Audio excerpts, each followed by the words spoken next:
اجازه راکړئ چې له هر څه وړاندې د یوې ښکلې او تاریخي ورځې له امله چې کله دا سټیج ته راوختل کېدلې او دغه تصدیق یې د عمومي ولومړګۍ درکاوه څومره خوشحاله وې څه احساس دې کوه نو زه احساسات چې دی نو په الفاظو کې نشم بیانولی ځکه دا زم چې دی تقریبا دې نه مخکې اول او دویم او دریم سمستر کې زه دویم نمبر وم نو کله چې زه او لومړی لاند شوم په خپل سیم کې که نه نو بیا نو زه خپله نوم مې مهاجره د لغمان ولایت څخه یم فعلا اوسېدونکې د ننګرهار څخه یم زه خپل د فامیل د تشویق او د هغې د حمایت څخه همدا و چې زما یو ورور جان چې البته نوم به یې واخلم احمد جان نومیږي چې په جرمني کې ده د هغه ډېر تشویق را سره البته خپل نامزاد مې په جرمني کې هغه را سره ډېر همکاري مثلا د هرې نګاه نه ما سره کړې ده او همداسې ورسره خپل ټول فامیل ما هیله دا ده چې د دې هېواد دغه کم دولت چې دی د دې نه مې دا هیله ده چې دی دغه د تعلیم دروازې پرانیسي نه چې بندې کړي دي لکه څنګه چې تاسو یې ګورئ چې د تعلیم کچه یې چا خبره مخ په غورځېدو ده زه صاحب چې زمونږ او ستاسو وطن چې دا ډېر وروسته پاتې وطن دی او دا اړتیا لري تعلیم ته چې تر څو موږ او تاسو راتلونکي ځوانان تعلیم وکړي زموږ هېواد به لا پرمختګ وکړي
اجازه راکړئ چې له هر څه وړاندې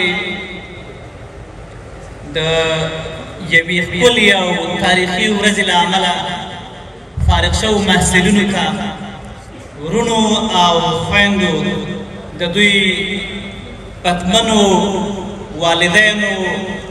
او ډېرو درنو استادانو ته مبارکي ورکوم ډېر مبارک شه زه به دې ورونو ته ووایم چې تاسې بختور یې او خویندو چې کورنۍ کې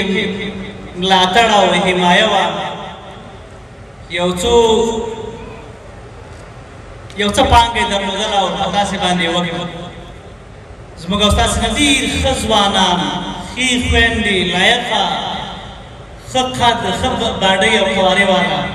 هغه امکانات نه لري چې هغه متاسفانه ستاسې دغه ډول ارمان اړونو ته ورسېږي مګر تاسې بختور یې او ستاسې له والدینو نه باید ډېره قدرداني وشي چې دوی په تاسې پانګونه وکړه او ستاسې له والدینو ته باید ډاډ ورکول شي چې تاسې په داسې یو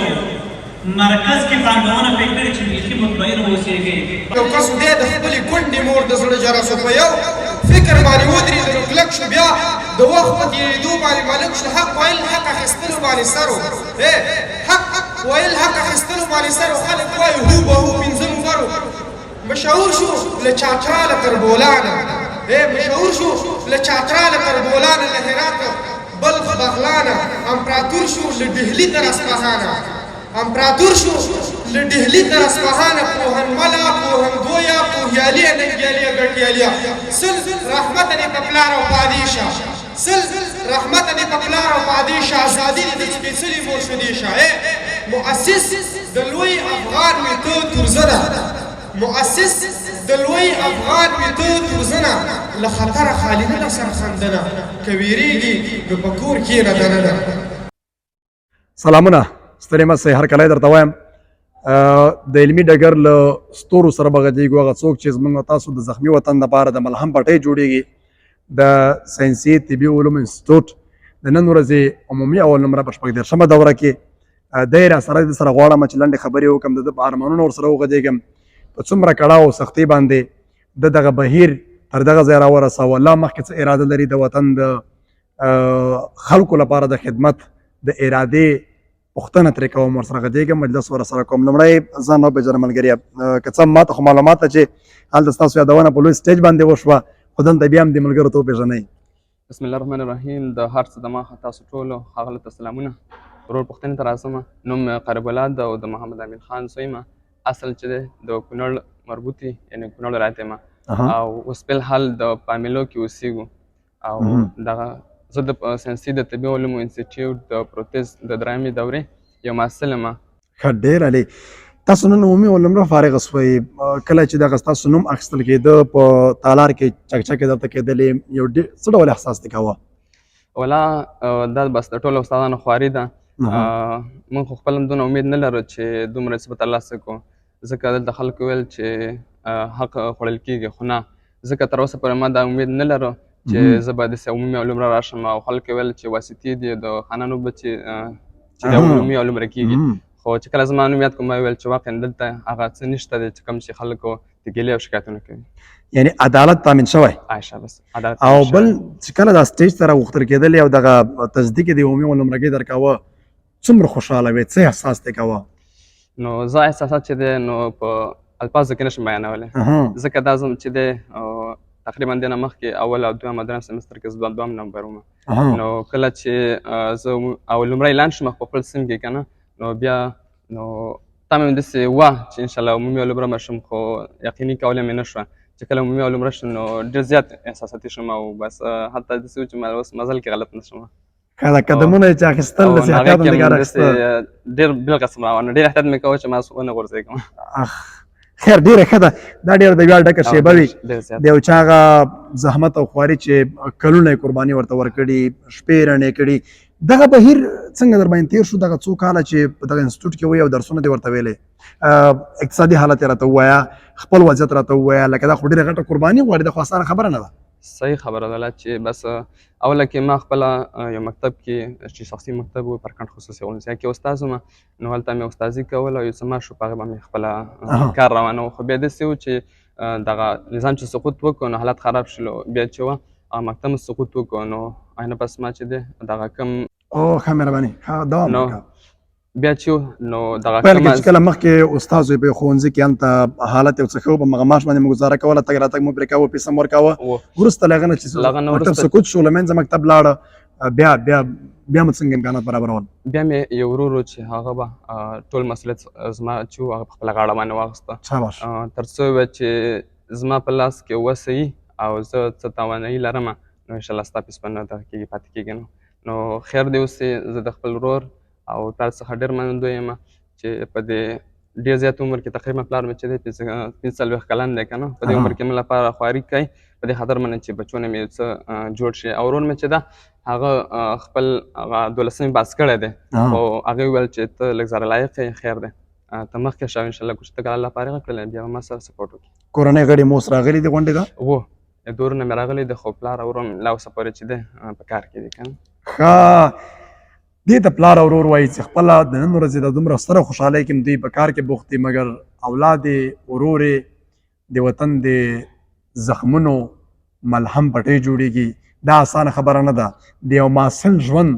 به د هغه په دې برخه کې ژوند ډېر د سختو حالات سره مخامخ وي. یو پوښتنه بله کول غواړم نور دې څه هیلې دي دا مې راته ووایه قریب الرحمانه. هیله مې دا ده چې الله پاک افغانستان آباد کړي او موږ انشاءالله غواړو چې په دغه کمې لاسته راوړنې لرو یعنې کوم چې د استادانو لاسه ترلاسه کړي دي یا کوم چې په عملي ډګر کې یعنې کوم عملي کار مو کړی دی غواړو چې دا نورو هیوادوالو ته ورسوو او هغې ته خدمت وکړو. هغه نوم چې کله کله ډاکټر له نوم سره سم یادېږي چې ممکن دوی د خلکو سره ظلم کوي په فیسونو کې په دوا کې په دې کې هغه کې پکار دا نه ده چې ډېر اخلاص سره یې دغه برخه تاسو ورغني کوي. همداسې ده زه اوس په اروپا کې یعنې په امیلو کې زه عملي کار کوم که نه هلته چې دی ډاکټر صاحب نګزاد سره یعنې عبیدالله ناصري سره زه عملي کار کوم او زه په دغه د هیوادوالو مشکلات ته زه ګورم که چېرته زموږ فیس 600 وي نو زه هیوادوالو ته ګورم زه ته 500 والم په دې خاطر باندې چې څنګه زما حالت خراب دی شاید داسې د نور هیوادوالو حالت خراب وي که چېرته الله پاک ما ته توفیق راکړو او ما ته یو سیستم برابر شو انشاءالله زه به د هیوادوالو سره ډېر زیات کومکونه وکړم خیر سره. ډېر علي تا چې خپله درد او کړاو کتلی هغه بیا د نورو په ارزښت باندې په هر څه باندې پوهېږي. سلامت دی کریم الرحمن مننه چې وخت یې راکړه تا ته نورې بریاو په ژوند کې موږ غواړو ډېره ښه شېبه زموږ لپاره مو چې تاسو دلته عمومي اول نمرې اعلان شولی په همدې اساس مو غوره وګڼله چې یوه ځانګړې مرکه در سره وکړو. مننه چې ملتیا مو کوله نورو سره هم غواړو چې دوی په هیلو او ارمانونو باندې وغځېږو او بانډار در سره لرو تاسو له موږ سره اوسئ موږ تاسو سره یو. بیا هم سلامونه بل ملګری را سره ده ملګری نوم دې راته واخله. نوم مې مدثر دی او د طبي ټکنالوژۍ څخه فارغ شوم همدا مهال. ډېره ښه ده که دا راته مدثر خانه دغه درې کلن بهیر څنګه و لږ ستړی کړې ډېر ستړی کړې اقتصادي مشکلات څنګه و؟ الحمدلله په دې درې کلن بهیر کې کوم اقتصادي مشکلات سره نه یم پېښ شوی خپل مصرف مې ټول پیمنټ مې خپله په دې برخه کې ډېر هغې سره مشکلات سره سر شوی یم چې سهار د وخته 6 بجې به راجګېدم او 8 پورې مې دا پیمنټ ته ویل نو ډېر مشکلات سره مخ وم همدارنګه مې پارت ټایم وظیفه هم اجرا کوله چې ډېر سخت مشکلات اراده دې راته ووایه لا څه ارمان لرې په زړه کې؟ په زړه کې دا ارمان لرم چې په دې فیلډ کې نور هم مخکې لاړ شم او نور کارونه هم وکړم او خپل تخصص یې خپل هغه څلور کلنه دوره پای ته ورسوم. ډېره مننه د نورو بریا پایله. بیا هم سلامونه ستړی مه سئ بل ملګری را سره ولاړ ده غواړم ده سره وغږېږم لومړی ځان راوپېژنه ملګری. نوم مې عزیزالرحمن دی د پلار نوم مې نصرو دی او د ساینسي طبي علومو انسټیټیوټ د فارمسۍ څانګې فارغ یم. ډېره ښه ده دغه بهیر چې تاسو اوس تېر کړ څومره سخته ټکنۍ وه اقتصادي مشکلات څومره وو اولاد یې په زړه کې څه ارمان ده؟ مننه وروره چې موږ ته هم دا موقع راکړله ډېر خوشحاله یم چې په داسې حالاتو او شرایطو کې دغه 2 کلنۍ دوره هم پای ته ورسولې څه هم که یو ځینې مشکلات ول او د هغې سره هم په مبارزې سره خپل 2 کلنه دوره پای ته ورسوله نو ډېر خوښ یم خوشحاله یم. ځینو د ټولنو ځینو دغه د خوا نه مرستې وشولې مثال ځینې محصلینو سره او په دغه اقتصادي بحران کې ورسره ډېرې مرستې وکړې نو خوښ یم او خوشحاله یم چې نن داسې یو ورځ خدای پاک موږ ته راپه نصیب کړله. ډېره ښه ده ستا د نورو بریاو په هیله خدای مو د خدمت مصدر وګرځو د ولس لپاره د لا بریاو په هیله. بیا هم سلامونه ستړي مه سئ بل ملګری را سره ده غواړم ده سره وغږېږم لومړی ځان راوپېژنئ ملګريه. بسم الله الرحمن الرحیم نوم مې نورالله نور محمد زه د ساینسي طبي علومو انسټیټیوټ د درسنګ څانګې فارغ محصل. ډېره ښه ده که دا راته ووایه ملګريه دغه بهیر څنګه و اقتصادي مشکلات څومره وو چا ډېر ملاتړ ستا وکړه تر څو دا خوشحالي در په برخه شي؟ بلکل پرته له شکه اقتصادي مشکلات خو د ټولو افغانانو ډېر زیات دي خو د کورنۍ څخه ډېره زیاته ونده چې ما سره په هر ډول ستونزه کې هغه تر شا ودرېدو او سپورټ یې کړو تر څو خپلې زده کړې پای ته ورسوو. لا دې په زړه کې څه ارمان ده چې تخصص په دې برخه کې وکړې او مخکې راسې؟ او بلکل غواړم چې په دغه برخه کې نور هم وځلېږم او مخکې لاړ شم په خیر تخصص پکې وکړم تر څو ګرانو هېوادوالو ته د خدمت جوګه شم. خدای دې وکړي چې دغه ستاسو په غاړه باندې چې کوم دغه سپین چپن و همدغسې د پاک وجدان سره مخکې لاړ شي تر څو د ولس خدمت وکړي ځکه د ولس د زخمي وطن لپاره د ملهم پټۍ به تاسو جوړېږئ. انشاءالله ولنه مهرباني تاسو ته هم ډېره مننه چې راځئ اوس بیا هم هرکلی ستړي مه شئ. داسې څوک را سره ناسته ده چې زموږ د خویندو زموږ د میندو درملنه به راته کوي. دی د طب برخه کې زده کړې راته وکړې. زموږ د وطن ویاړلې خور ده غواړم چې لومړی دا راته معرفت وکړي هغه نه وروسته بیا دې نه پوښتنې وکړم چې دی په دغه بهیر کې د څومره سختو دي تېر شوي دي او تر څنګ لا هم څه اراده لري څه ارمان لري په زړه کې. خور ستړې مه شئ ځان د موږ ټولو وطنوالو ته وپېژنئ. مننه ژوندی اوسئ. زه خپله نوم مې مهاجره د لغمان ولایت څخه یم فعلا اوسېدونکې د ننګرهار څخه یم او زه د 2 کاله تعلیم چې دی ما په سیاسي انسټیټیوټ کې ترسره کړه البته موافقانه چې خپل رئیس صاحب رئیس مومند څخه که نه چې موږ ته ډېر تشویق او زموږ ته داسې یو ساحه یا داسې زمینه برابره کړې وه چې زموږ د تعلیم کچه پکې په مخ لاړه او همدارنګه په عملي برخو کې په نظري برخو کې مثلا په درسونو کې زموږ سره خپلو استادانو خپل د ادارې ټول پرسونل موږ سره د زړه نه او خپل نه هېرېدونکې هلې ځلې کړې دي او په دې سره زه وایم چې زما سره چې دغه نن چې زه کوم دغه ځای ته رارسېدلی یم زه د خپل د فامیل د تشویق او د هغې د حمایت څخه همدا و چې زما یو ورورجان چې البته نوم به یې واخلم احمد جان نومیږي چې په جرمني کې ده د هغه ډېر تشویق را سره البته خپل نامزاد مې په جرمني کې هغه را سره ډېر همکاري مثلا د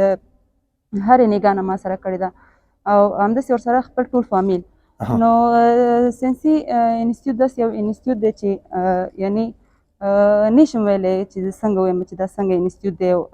البته د تعلیم په کچه. ډېر عالي. خور که دا راته ووایي لا اراده مو څه د تخصص دپاره کومه برخه کې غواړئ لا تخصص وکړئ او د دې ولس د زخمي وطن ملهم پټۍ شئ؟ ارادې خو مې ډېرې زیات دي البته غواړم چې په همدې برخه کې تخصص وکړم البته غواړم چې MD ډاکټره ځانه جوړه کړمه خو زما هیله دا ده چې د دې هېواد دغه کوم دولت چې دی د دې نه مې دا هیله ده چې دی دغه د تعلیم دروازې پرانیسي نه چې بندې کړي دي لکه څنګه چې تاسو یې ګورئ چې د تعلیم کچه یې چا خبره مخ په غورځېدو ده خو هیله مې دا ده چې دا نور دوام ورکړي البته د نورو هیوادونو د نورو مملکتونو غوندې باید د افغانستان هم داسې وځلېږي البته ښه شخصیت ښه غلري د افغان ولس هغه د غریب ولس اولادونه که چېرته دا تشویق شي او د دې شاته یو څوک ودرېږي وطن نور مېرمنو لپاره د وطن د نورو خویندو لپاره ځکه ځینې خویندې ناهیلې دي ناامیده شوي دي هغوی ته ستا پیغام څه ده؟ پیغام مې دا دی د کومې خویندې چې ناهیلې دي البته زړونه یې مات شوي دي دغه کوم حال چې تاسو ګورئ چې کومه وینا شوې ده چې د نجونو پر مخ یا د ښځو پر مخ د تعلیم دروازې بندې شوې یعنې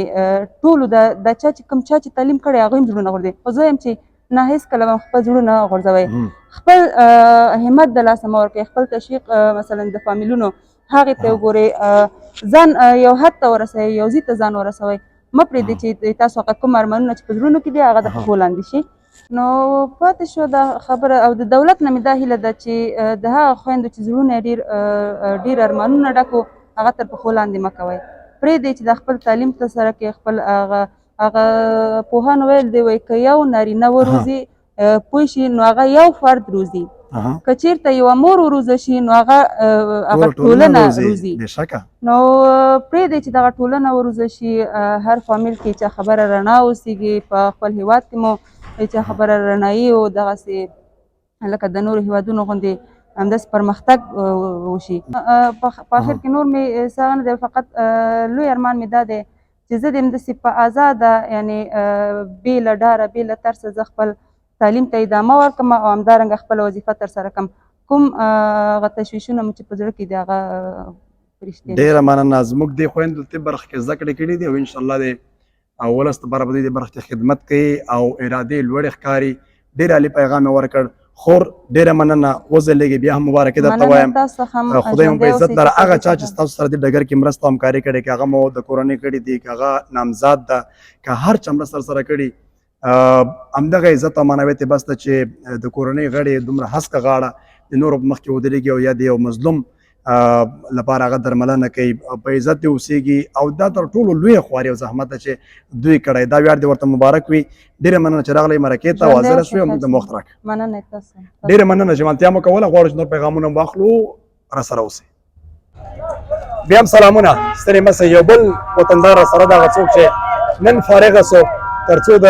زخمي وطن د ملهم پټۍ جوړه شي لومړی ځان راپېژنه ملګريه زما نوم هیواد ننګرهار ولایت د چپرهار ولسوالۍ اوسېدونکی ډېره ښه ده دا بهیر تاسو لپاره څنګه و دغه څو کاله دغه زحمت مو وګاله اقتصادي مشکلات څومره و په دې کې او چا مو ډېره مرسته وکړه مشکلات خو ډېر زیات دي احمدضیاء صاحب خو بیا هم موږ د مور او پلار او د ورونو په تشویق باندې هڅه وکړه چې تر څو ځان د نرسنګ فاکولټي څخه فارغ کړو ډېره ښه ده ټولنې ته خدمات وړاندې کړو لا د اراده څه ده په دې برخه تخصص کول غواړې په کومه برخه تخصص کوې تر څو د خدمت مصدر وګرځې جراحي برخه کې زه غواړم چې تخصص وکړم انشاءالله ډېر علي نور ځوانانو ته پیغام څه ده د ټولنې ځوانانو ته زما دا پیغام ده چې راتلونکي کې کوشش زه صاحب چې زمونږ او ستاسو وطن چې د ډېر وروسته پاتې وطن دی او دا اړتیا لري تعلیم د تر څو موږ او تاسو راتلونکي ځوانان تعلیم وکړي زموږ هېواد به لا پرمختګ وکړي ډېره ښه ده سلامت یې نور ملګرو سره خبرې کوو پیغامونه اخلو مننه چې راسره یاستئ ډېره زیاته مهرباني ډېره مننه بیا هم سلامونه ستړي مه سئ یو کاري صاحب ګل راسره ولاړ ده کوم چې نن دی فارغه شوی ده پیغام یې اورمه تر څنګ ځان معرفي خپله درته وکړي چې ډېرې کومې برخې فارغه شوی لا یې څه ارمان په زړه کې شته چې د دې ولس د زخمي وطن لپاره د ملهم پټۍ شي مهرباني کاري صاحب نوم دې راته واخله ما نوم دی عبدالباسط او د پلار نوم مې دی عبدالرحیم ما په خپله چې دی والد صاحب هغه ډاکټر دی خپل کلینیک لري نو زه غواړم چې زه هم ډاکټر جوړ شم اوس دا فلحال زموږ مجبوري وه غریبي وه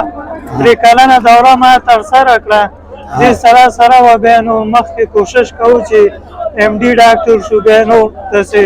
هېواد ته نور کوشش وکړو تخصص به کوې په کومه برخه کې به تخصص به کوو انشاءالله چې کم یو داسې دغه زړه بخشي یا نور بخشي سخت بخشي هغې کوم انشاءالله تخصص دغه درې کلن بهیر څنګه و ټکری و سخت و اسانه و اقتصادي مشکلات لږ و ډېر و 3 کلن بهیر داسې و چې اقتصادي مشکل هم ډېر و خو بیا هم الله پاک تر سره ورسوله خو کوشش موږ دا کړی دی چې موږ بېرته ورسره سیتاج کړی دی پوهنتون شفاخانه او میډیکل افغان میډیکل کمپلیکس کې زموږ 6 میاشتې سیتاج دوره وه هغه هم ترسره کړه هغې سره ما 3 میاشتې بیا تېرې کړې اطفال وارډ کې نو هغه نه مې هم څه ناڅه ډېر علي بل ملګری راسره ده غواړم چې ځان نه معرفي کړي او دی څه ارمان لا په زړه کې لري بسم الله الرحمن الرحیم د ټوله مخکې نه زه ډېر زیات خوشحاله یم او خوشحالي خپلې کورنۍ ته ورکوم ډېر ویاړم چې د خپله 2 کلن ټکنالوژي په خیر سره وترسوله انشاءالله ماینده چې د خپل هېوادوالو ته خدمت وکړم دا زما د افغانستان د ولس لپاره افتخار دی زه به انشاءالله کوشش کوم چې خپل ولس ته خدمت وکړم ډېر علي ارمان په زړه کې څه ده ارمان څه کې چې زه نو تحصیلات هم وکړم حتی چې زه تحصیلات لوړ تحصیلات وکړم چې ښه آینده ښه آینده ولرم دې بلې کې فایده دا ښه برخه وه غواړم چې دا تر اوسه پورې ټکنۍ وه سخته او اسانه او اقتصادي مشکلات لږ و ډېر و بس اقتصادي مشکلات وو ښه پنځنډنې مې وروسته خو زه شکر اندې کې خوش کړو چې په هغه سره سرته ورسوه او خنډ منځنډو لکه په افغانستان مشکلات دي اقتصادي هم دي هغه هم دي خو ښه الحمدلله د الله نه شکر دی راضي یو چې په خپل وخت سره مو پای ته ورسوله ډېر علي ټول ملګري دې ودان آباد وي په اخلاص خدمت ولس ته وکړي تر څو انشاءالله دا زموږ بنیاد دي موږ سوګند نه غواړو مخکې مداینت کوو سوګند بغیر مداینت چې موږ خپل د ځورېدلي ولس ته خپل د ګران افغانستان ته ښه خدمت او ښه په عزت سره خدمت کوو انشاءالله زموږ مادیات نه وي زموږ به د ولس خدمت وي ډېر علي خدای مو سلامت لره الله وسلېږي ډېره مننه راسره اوسئ نور ملګرو پیغامونه مخلو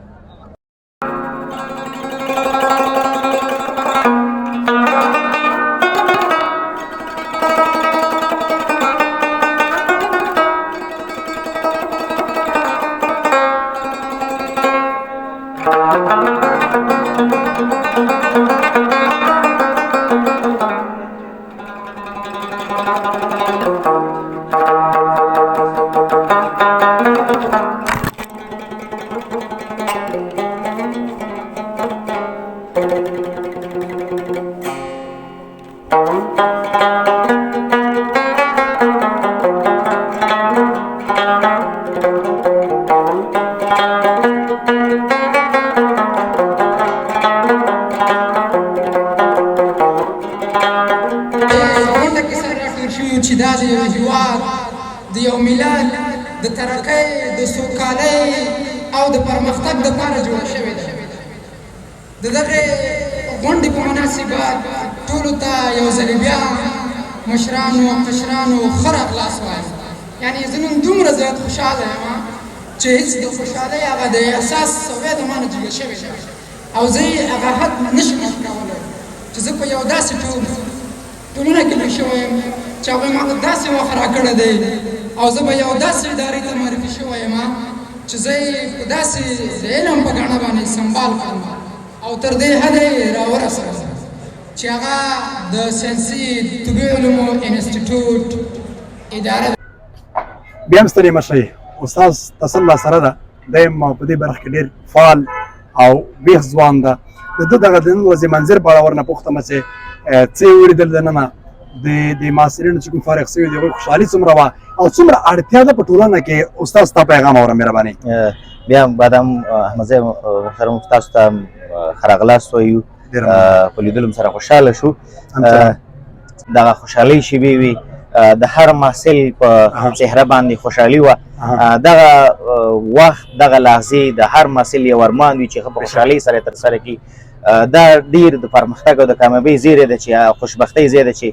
هغه زده کوونکی یا محصل دا د ښوونځي څخه فارغ شي او آینده کې د خپل وطن د خپلې ټولنې لپاره خدمت وکړي. نو ډیر د خوشحالۍ زیری ده. واقعا کله چې دغه پروګرامونه خپرونې ما لیدلې نو زه پرې ډېر زیات خوشحالېږم او زما وطنوالو ته خپلو هېوادوالو ته دا توصیه ده چې خپل بچي تعلیم ته ولېږئ، دغسې مسلک یې ترې جوړ شي او مسلک انتخاب کړي تر څو خپل دغه بیچاره او غریب ولس ته دوی خدمت وکړي. دوی څه پیغام لري اوس نن چې فارغه شوي دي ځکه ولس د اقتصادي مشکلاتو سره مخ ده، له غربت سره مخامخ ده، دوی ته به د پیغام څه وي؟ ځکه یو بده افوا ګرځول شوې ده چې د طب برخې خلک وایي په ساده اصطلاح وایي کسابان دي، ډېر پیسې اخلي، ډېر پیسې له خلکو اخلي. یا دوی ته څه پیغام ده؟ دا همداسې نه سبا خو بیا هم دوی ته زموږ دا توصیه ده چې دوی نن فارغ هم شول، زیات ډاکټر صاحبان څو ورځې مخکې هم بارک شوي دي. زموږ عموما دا توصیه ده زموږ او ستاسو هغه ملک چې دی ډېر کړېدلی او زورېدلی ولس دی، ډېر دردونه او تکلیفونه لیدلي، چونچې دغه ورځ دغه وخت داسې بحران راتلونکی دی، د خلکو اقتصادي مشکلات ورځ تر بلې خرابېدونکي دي، کاروبار د خلکو کم شوی دی. نو دغه وي چې آینده کې کار جوړوي یا یو ځای کې خپل ځای خلاصوي، پرانیزي کلینیک خلاصوي، نو دوی باید د خپلو مریضانو سره ډېر په نرمه لهجه، ډېر په ښه سلوک، په ښه رویه سره او څومره چې تر وس مطابق خپل هغه همکاري کړي او په ډېر کم فیس او کم مصارف سره د خلکو هغه علاج ترسره کړي. ډېره مننه خبرې راسره کولې. د دغې غونډې ګډونوال وو، بهتر اندازه چې دوی نن فارغ شول او د خپل پاک وجدان سره د دې ټولنې لپاره زخم د ملهم پټۍ وګرځېږي او بالاخره دوی وکولی سي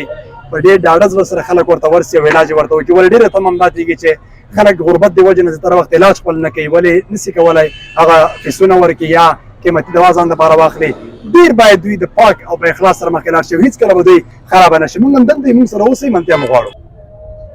ډېره مننه چې منتیا مو کوله. محمد یوسف وروستی کس راسره ده، د ده د کورنۍ غړي راغلي دي تر څو پورې د لپاره ډاډ او تشویق ورکړي. دا هغه څوک دی چې له خپلې خېټې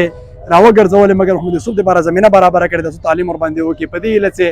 همدا محمد یوسف د ولس او وطن لپاره وکولی سي، د هغه چا لپاره چې علاج دپاره فیس نه لري، امکانات یې په واک کې نه وي، همدې تخصص نه وروسته د هغوی علاج وکړي تر څو افغانان هغه چې ځورېدلي کړېدلي دي دوی بالاخره له وطن نه مجبور نشي بهرنۍ ملکونو ته لاړ شي، هغه ته نور د پیسې امکانات ورکړي او د بدې رویې سره من ته مخامخ شي. څوک یې پرېږدي هم نه، ویزه هم نه ورته ورکوي، قدر عزت یې هم نه وي. خدای دې وکړي دوی په وطن کې ښه بشپړ او ښه علاج وکړي. محمد یوسف او دا ملګري دي، الله پاک ښاد او آباد لري. د خوشحالۍ ښه منزل نن موږ هم په دغه ځای کې ولید، همت یې الله ورته ورکړي تر څو وکولی سي د دې وطن د زخمي وطن د ملهم پټۍ چې خپله مې ډېر ښه احساس دننه په دغه خاص هغه تالار کې وکړه، ځکه دا عادي خبره نه ده چې یو څوک 2 کاله 3 کاله په وږي نس باندې د کرایه په نه شتون کې راځي او بالاخره د زده کړې کوي. د وطن یوازینۍ لاره همدا ده چې موږ او تاسو تعلیم وکړو، په تعلیم سره کولی شو افغانستان را آباد کړو، په پښو باندې ودرو. هغوی چې وایي چې وطن کې کاڼي دي، کاڼي لالونه دي او بوټي دوا ده، غلط وایي. ځکه دا تخصص غواړي، زده کړې غواړي، همت غواړي، زحمت غواړي، قرباني غواړي، بیا به ته دنیا سره سیالتېږې. که چېرته زموږ دغسې منظرونه ځان دپاره ګورو جوړوې، افغانستان د آبادۍ خواته ځي. مننه چې ملتیا مو کوله، له مونږ سره وئ. تر بیا د الله په امان، ښې چارې.